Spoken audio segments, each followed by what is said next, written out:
প্রিয় বন্ধুগণ, বন্ধু বলছি এই জন্যে যে আমি বিশ্বাস করি আমরা যারা বাংলাদেশে বাস করি, কি হিন্দু, কি মুসলমান, কি বৌদ্ধ, কি খ্রিস্টান, কি বিএনপি, কি শিবির, কি আওয়ামী লীগ, আমরা সবাই বন্ধু, এই দেশের নাগরিক। সেই নাগরিক হিসেবেই আমরা সকলের একেবারে বন্ধু।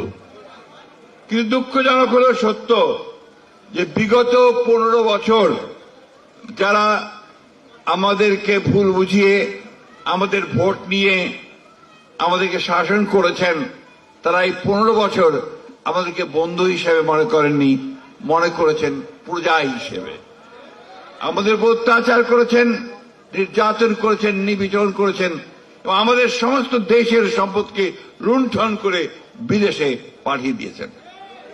আমি কয়েকদিন আগে চিকিৎসার জন্য ব্যাংককে গিয়েছিলাম।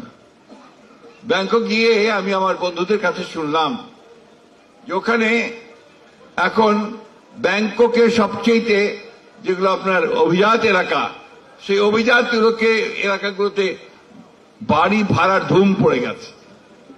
সেই বাড়িগুলো ভাড়া করছেন সমস্ত আওয়ামী লীগের বিতাড়িত নেতৃবৃন্দ এবং তারা কি একটা যে গাড়ি কিনছেন, সেই গাড়িগুলো কোনোটাই আপনার 2 কোটি 3 কোটি টাকার কমে নয়। এটা কোত্থেকে গেল? এই দেশের সম্পদকে তারা পাচার করেছেন। আপনারা সবাই জানেন, এটা নতুন করে বলার কিছু আমি বলতে চাই না, শুধু এইটুকু বলতে চাই যে আওয়ামী লীগ শেখ হাসিনার নেতৃত্বে বাংলাদেশের সমস্ত গণতান্ত্রিক যে কাঠামো, সে কাঠামো ভেঙে ধ্বংস করে দিয়েছে। আওয়ামী লীগ দেশের সম্পদকে লুণ্ঠন করে বিদেশে পাচার করে দিয়েছে। প্রায় 88 লক্ষ কোটি টাকা তারা বিদেশে পাচার করেছে। মানে আমাদের সম্পদ বলতে আর কিছু নেই, সব পাচার হয়ে গেছে।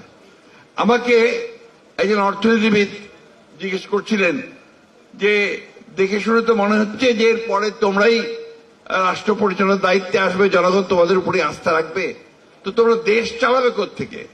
কারণ টাকা তো সব পাচার হয়ে গেছে। অর্থাৎ আমাদের দেশের অর্থনীতির অবস্থাকে করুণ করেছে, সেই জিনিসটাই শুধু আমি আপনাদেরকে বললাম। বন্ধুগণ, আজকে 1971 সালের স্বাধীনতা যুদ্ধের শহীদদের কথা স্মরণ করতে চাই, বারবার চাই। এই জন্য চাই যে 1971 সাল আমাকে একটা স্বাধীন দেশ দিয়েছিল, ভূখণ্ড দিয়েছিল, আমাকে একটা স্বাধীন সত্তা দিয়েছিল এবং সেই জন্য আমি আজকে আমার অস্তিত্ব আছে, আমি টিকে আছি।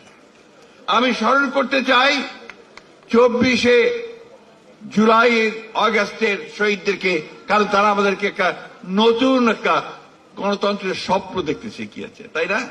স্বপ্ন দেখার সুযোগ করে দিয়েছে। এই দুটো জিনিস কিন্তু আমাদের মাথায় রাখতে হবে। আজকে একটা প্রচ্ছন্ন একটা প্রচেষ্টা আছে 71কে ভুলিয়ে দেওয়ার। এটার বিরুদ্ধে কিন্তু আমাদেরকে সমস্ত বাংলাদেশের নাগরিককে তাদেরকে ঐক্যবদ্ধ হতে হবে।